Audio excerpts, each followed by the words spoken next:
entertained? Are you not entertained? That they may take our lives, but they'll never take our freedom! Why so serious? But what I do have are a very particular set of skills. Skills I've acquired over a very long career. Skills that make me a nightmare for people like you. Well, I'm not good at it. I want you to get mad. You gotta say, I'm a human being. God damn it! My life has value. I'm as bad as hell, and I'm not gonna take this anymore. Hello, everybody. Welcome to another episode of DJS Community Theater. That's Drinks, Jokes, and Storytelling, because we're here on the Drinks, Jokes, and Storytelling Twitch channel. Hello, everybody on Twitch. Hi. Yes, I'm a sexy gamer. Watch me, please. No. Anyway, we're on Twitch, we're on YouTube. Be sure to like us. Be sure to follow us. All the above here. All right, we've done 3 episodes so far of the show. No, 4. 4. Am I doing 4 episodes? We're 5 episodes in now. We've gone from 3 to 4 to 5 episodes in about 10 seconds. Okay.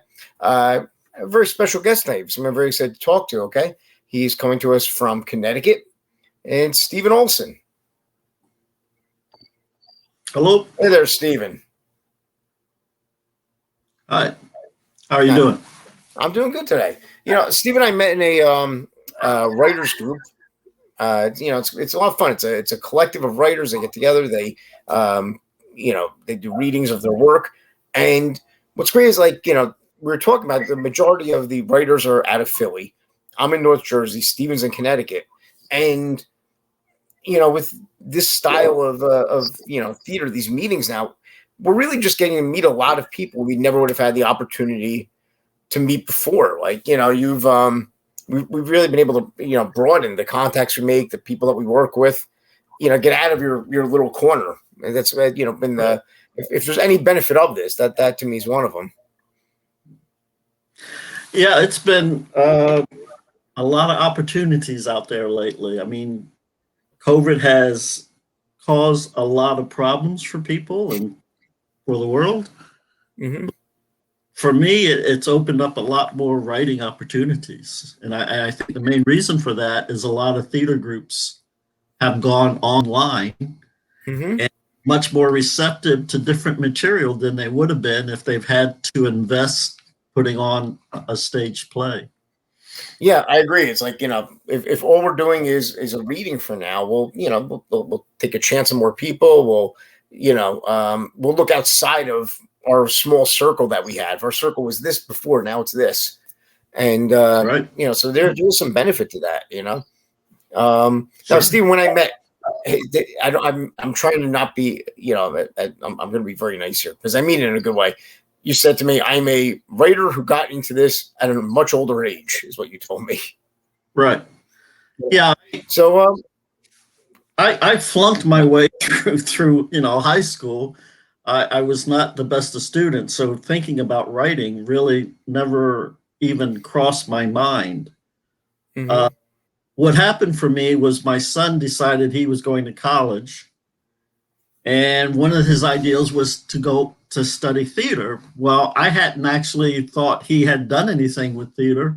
We were living in a small town, San Luis Obispo, on the Central Coast, and they have a little theater company there. And one of the things they used to do once a month is have No Shame Theater, which is kind of a nationwide organization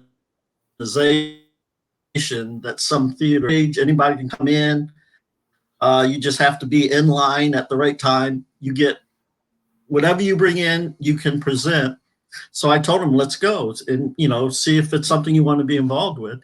Well, we went a couple of times, but he didn't really do anything with it. But I think maybe I could write something. So I wrote something the next month, brought it in, performed it as a monologue. And at the end of that night, the theater director came out and said, "Oh, yeah, it was a great night. And what about that play that, Stephen Olson did?" And it was like, wow. So I just started writing every month And after this is that, something as long as I you could had no get, idea. perform. Did you know that you wanted to do this before then, or was it just you went along with your son and then discovered it? Like this, there's no anything there. I didn't go in with the intention of being involved in it more than just getting my son a place where he could at least start to get involved in theater if that was something he wanted to pursue. So like I said, I never really thought of myself as a writer. But now that I look back, I think if I had started writing when I was younger, I probably wouldn't have stayed with it. I don't think I had the experience or the knowledge of what to write about or how to write it until later. So I think it probably worked out the best for me to wait. Yeah, I think it's always an interesting thing. Is anything in entertainment, we're always looking for youth, who's young, who's new, who's fresh, and at the same time, I don't know if young comes with much perspective. And, theater is about, fresh perspective and a different way of looking at things. And I know for me, if I were, I don't know what I would, and I do stand-up comedy primarily. I've done writing stand-up comedy. And I look at the stand-up comedy I did at 25 versus what I'm doing now in my 40s.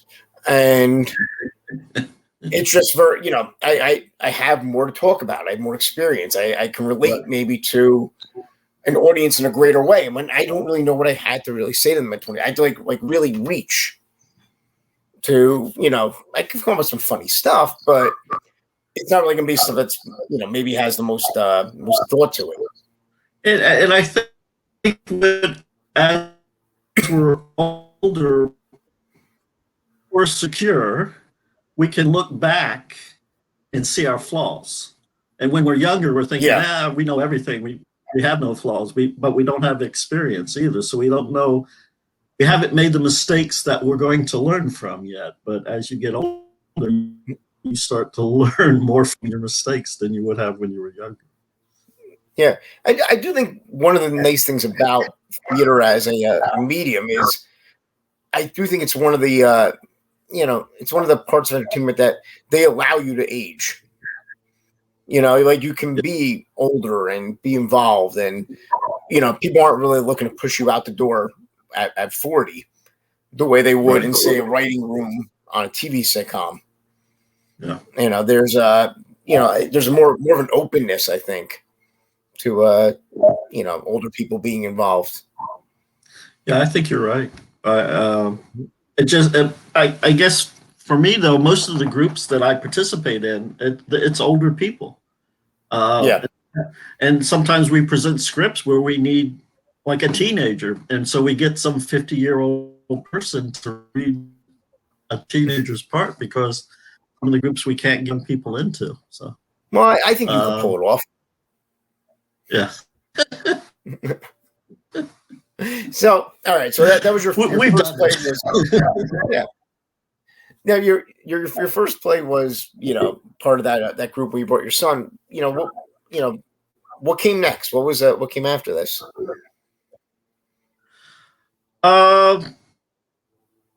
I got involved with the Moth a couple of times. The thing is we moved around a lot. We moved from San Luis Obispo to Portland, and while I was in Portland, I actually created a No Shame Theater group myself. We were only there for 6 months, and then we moved back down to LA. And when I got into LA, we had already sort of kind of established the ideal that we would look for things of interest through Meetup. And so one of the first things we did when we got back to LA was we looked for groups that we would be interested in through Meetup, and we found this group in Culver City that did writing and readings of scripts that were brought in as rehearsed readings. So you're still reading the part, but you're also doing the blocking. You're moving around, and we would do maybe 5 scripts in a session, and so we would assign people the scripts. We'd go off into these different groups. We would rehearse for 45 minutes, and then we would come back and uh, um, I think we're losing you, Steve. and I think, Steve, I think Steve, I don't know if you can hear me. Maybe try to find a different part of your house. I'm losing you here. All right. Well, there goes Steven. I'm back again. Now he's back. Okay, good. Because I saw you freeze, but I guess it was on my. I froze. You froze for me. Who knows? When we got to the Culver City group, my wife and I said, "Oh, we'll just sit in the audience, and we'll see how it goes. See if it's something we like." This group, you don't sit in the audience. Mm-hmm. How new you are. They're going to bring you in. One guy who had been coming there for 4 years never brought a piece in until that day. And he said, I just need a man to do this part. And I turned to him and I said, well, I guess I could do that. Got up and read for him. And that night I went home and I wrote a piece and I brought it back the next month. And I got such good, positive feedback from it that night I went home, I couldn't sleep. Yeah. You want to do it again?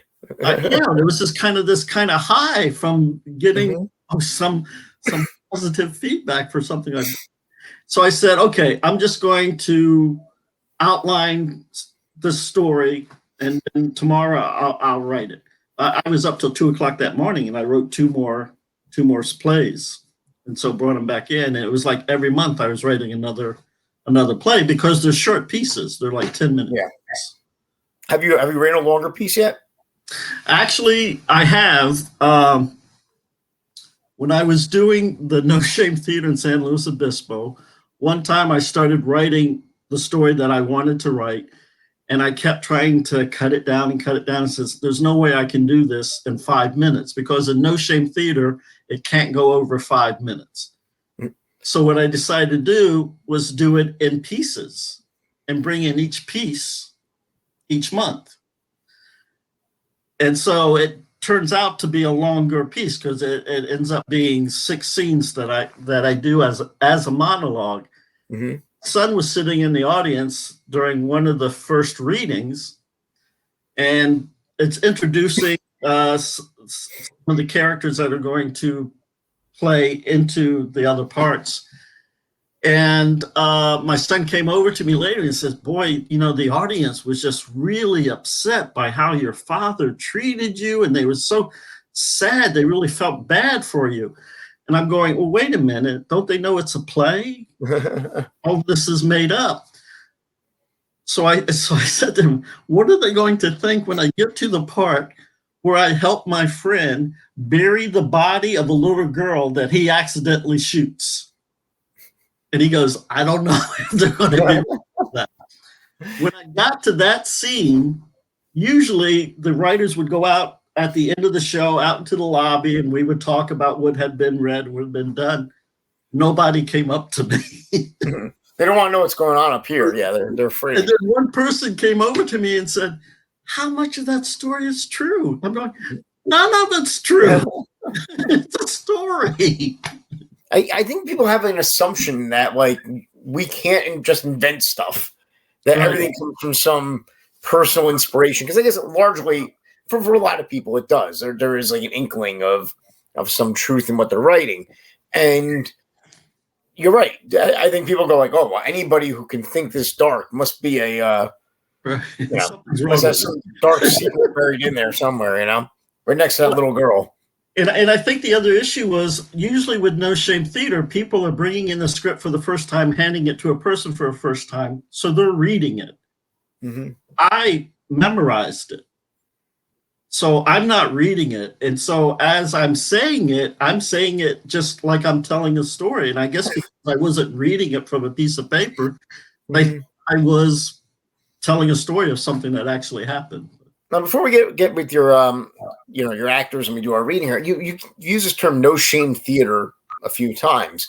This is my first time hearing about No Shame Theater. Is this something that's done? Like, does every city have their own No Shame Theater? It's supposed to be nationwide. New York is supposed to have one. It started in Wisconsin. Two guys were in the writers program in Wisconsin. I guess Wisconsin every year they have a big festival, a big theater festival.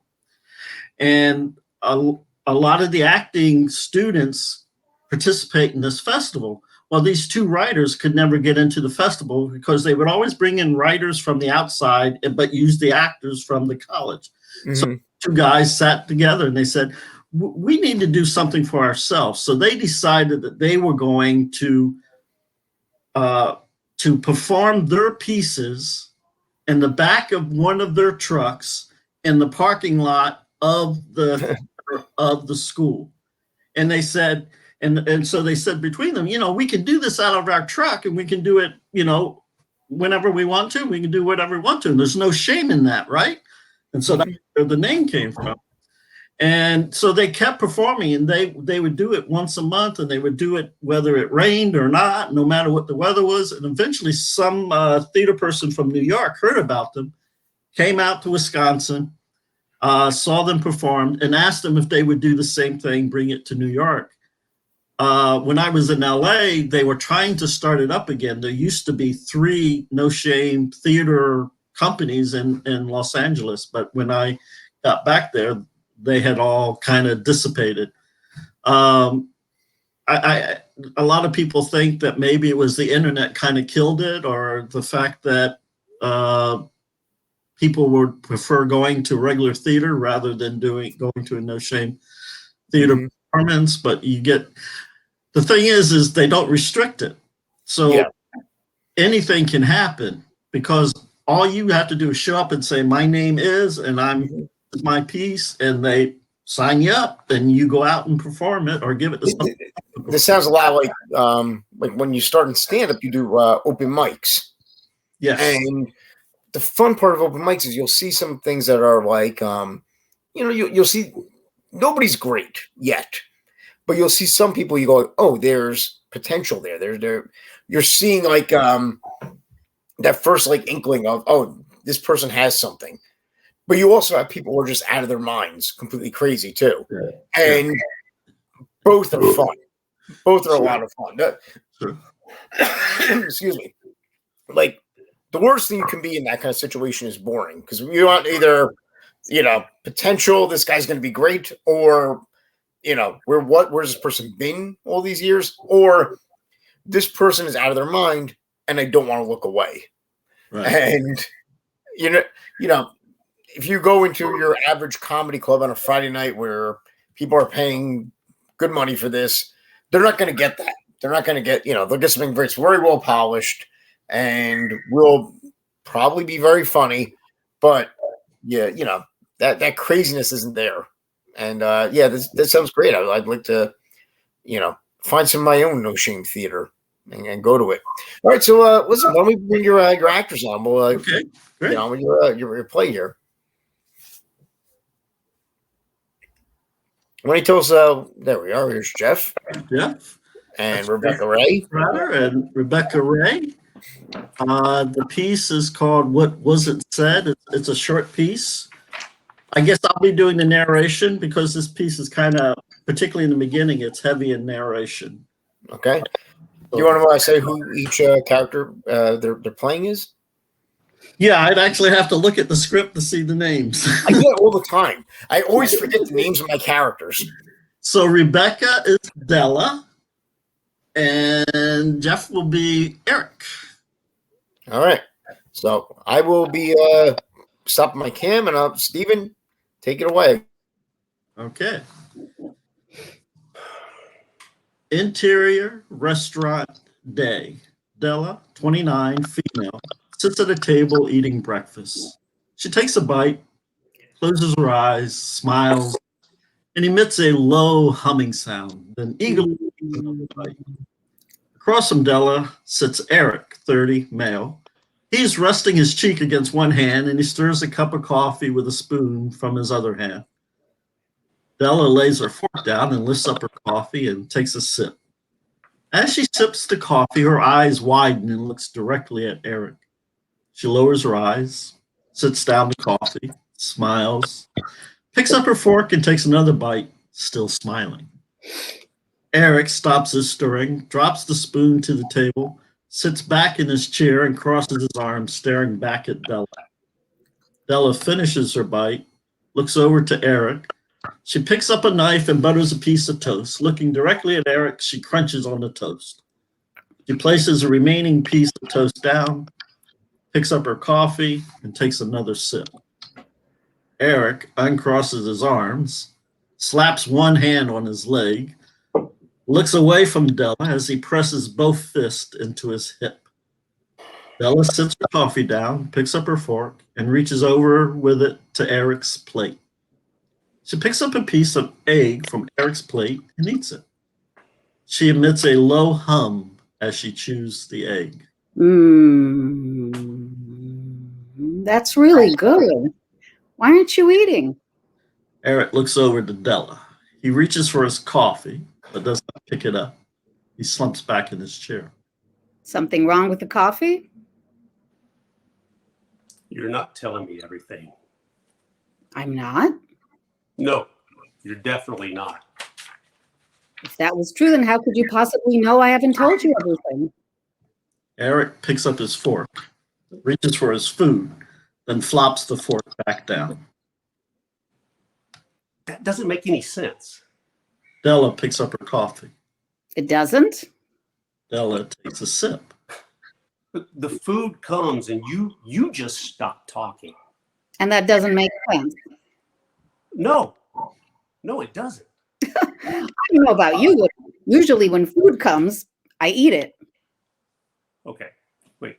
You're saying that scrambled eggs is more important than our conversation. Omelet.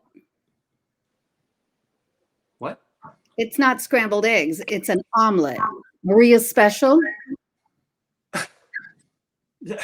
Listen, that doesn't make any difference. Of course it does. Yeah.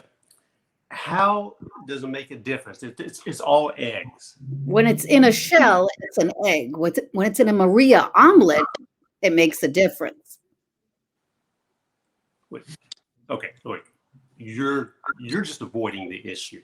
Have you ever had a Maria special omelet?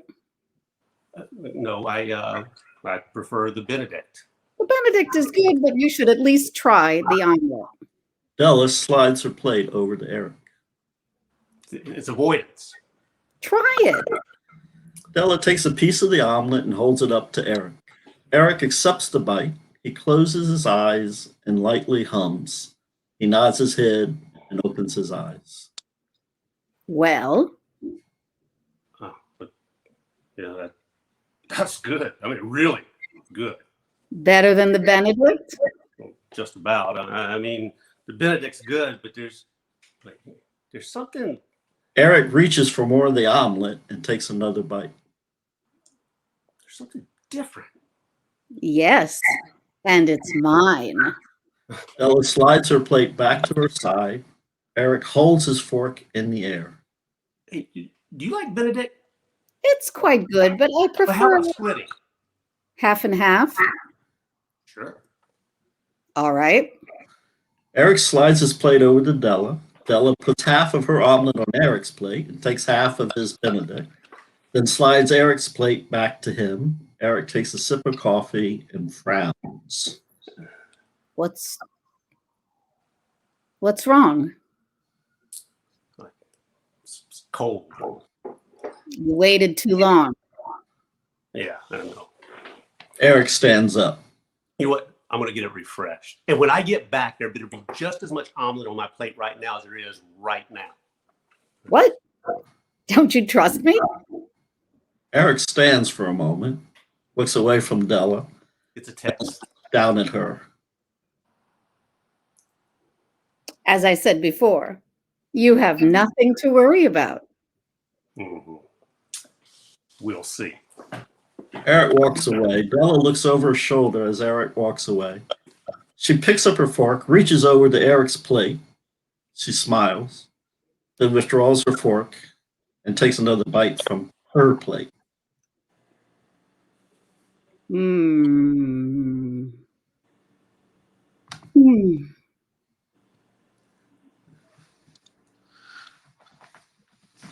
At the end.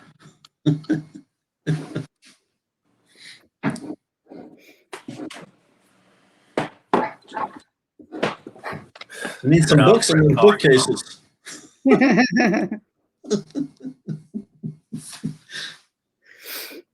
Ta-da!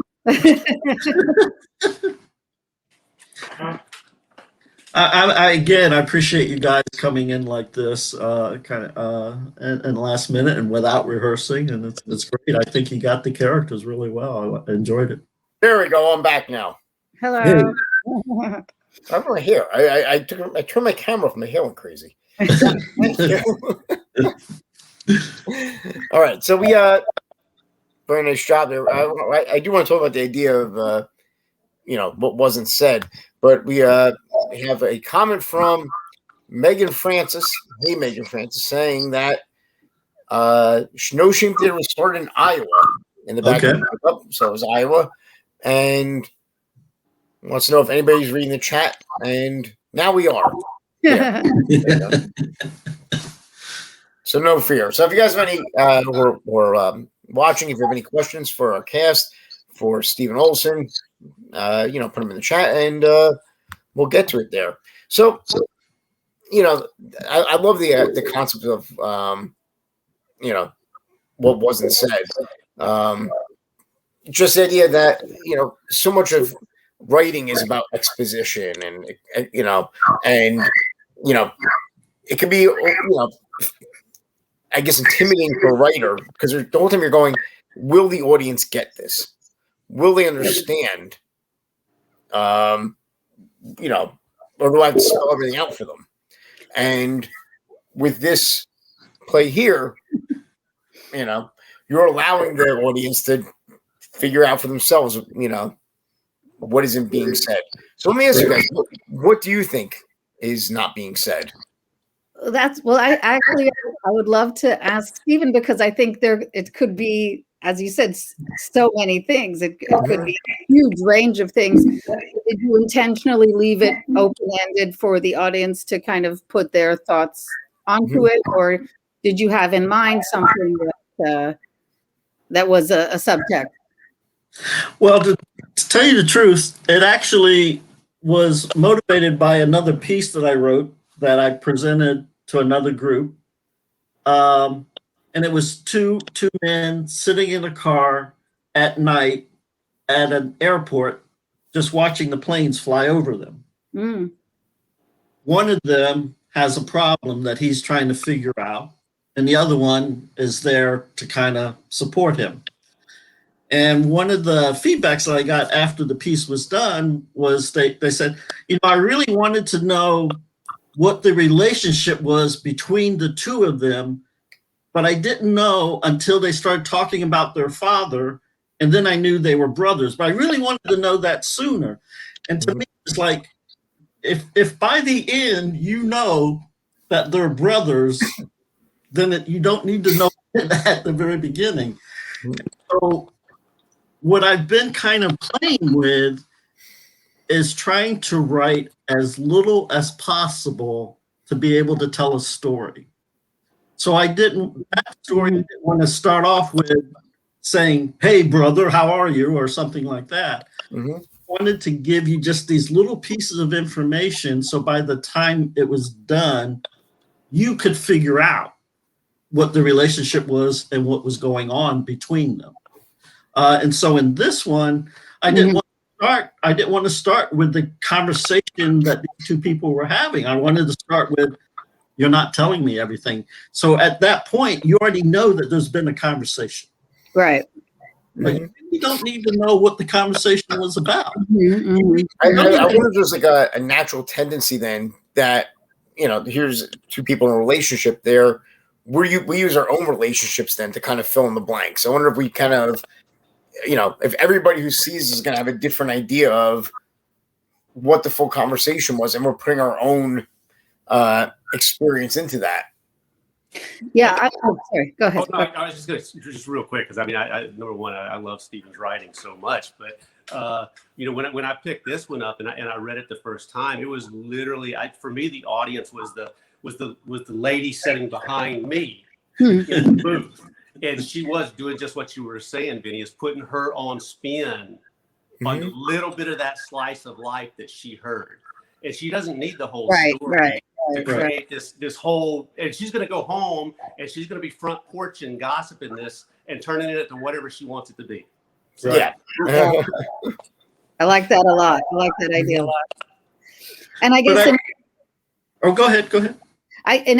Depending on who directs it, you could have an idea of the sub, the story, behind it. So that it's specific to what they're doing, but then the audience can make up their own mind. And I purposely wrote it so that the introduction of the page, there's no dialogue. There's no dialogue on the first page.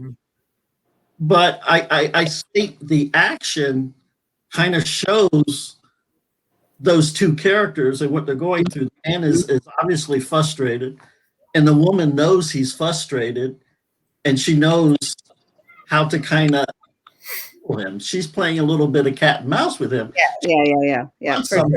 For sure. She knows he wants something, but she's not going to give it to him. And we're not just witnessing only a piece of the whole conversation. We're witnessing just a little piece of a whole relationship. Right. Right. And it could be any age, really. This couple could be any age. You wrote them a little younger, I think, but they could be 20 to 80 or whatever, We passed it off pretty well.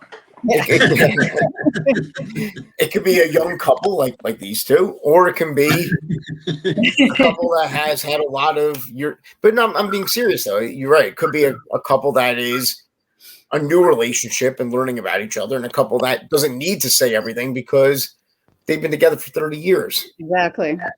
And they know what buttons to push. Exactly. That's the downside of long successful relationships is that you know exactly how to hurt each other too. Right. Yeah. So that's good. Has this ever been staged before or no? No, this is the first performance. Mm-hmm. No, we are honored. First time I met Rebecca and you two. Yes. Yeah. It's like you were saying before, you're opening up that circle. You guys are on different coasts here. Yeah. And I'm working together, so that's great.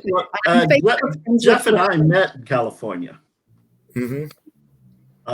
We've never met. Me and Stephen have never met. But we've emailed back and forth. Yeah. Times where I've tried to arrange things for us to work together, and it never seemed to really work out. And so when I reached out to her again, and every time I reach out to her, she's eager to do it. So Zoom has definitely made us think that we know more people than we actually do at the same time.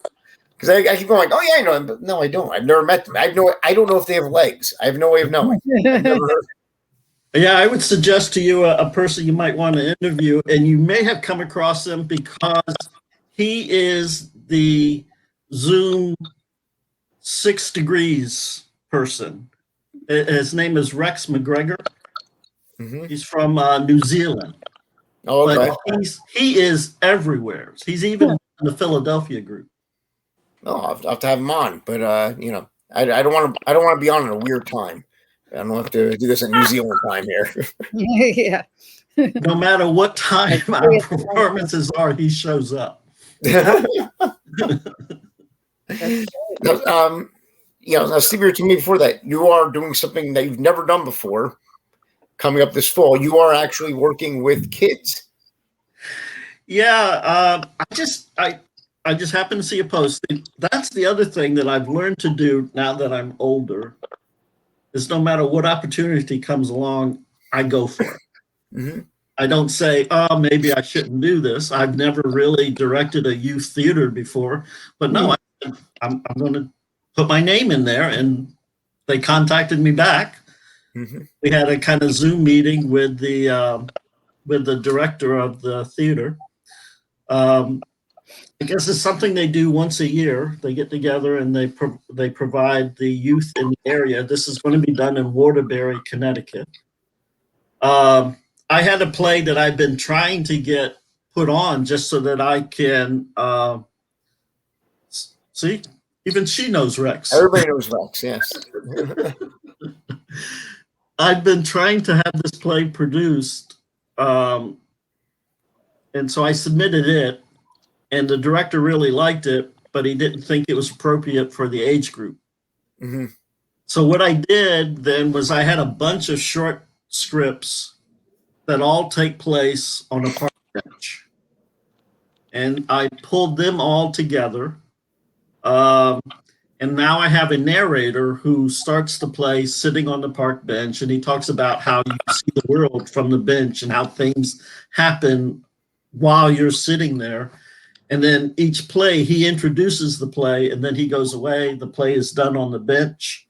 When it's over, he comes back, talks a little bit about what happened, and then talks about what's going to happen. And so it's 5 short plays all take place on a park bench. Is the idea of working with kids, does that intimidate you at all, or are you nervous about that? No, not really. I mean, I kind of relish the opportunity to pass along as little knowledge and experience as I have to a younger. Well, you know, they're 13. We can trick them, no matter what. You know, you can. I look experience, right? I look kind of wise and experienced. That's what's great. You know what it is? To a 13-year-old, a 19-year-old has wisdom. So you can trick them all you want. You can totally lie to them, and they'll buy it. Yeah. But I kind of like the ideal of being able, maybe being that first influence for them to be interested in the theater and maybe doing something with it after that. I mean, is that one of the good things about the silver lining of theater going to Zoom for the past year is I do think it's going to open up theater to a lot of kids. People didn't have any access to it. Right. Before. This is going to be a live stage performance. Mm-hmm. We're going to do some of the auditions on Zoom and probably some of the rehearsals, but the actual production, they use a church in Waterbury that has a big banquet hall, and that's going to be their theater. Yeah, but I do think that's the I do think one of the think of all the theater that those kids will be able to see. I teach high school also, and I was just thinking all the past year, so many different theaters have now gone online and set up like an infrastructure to be online.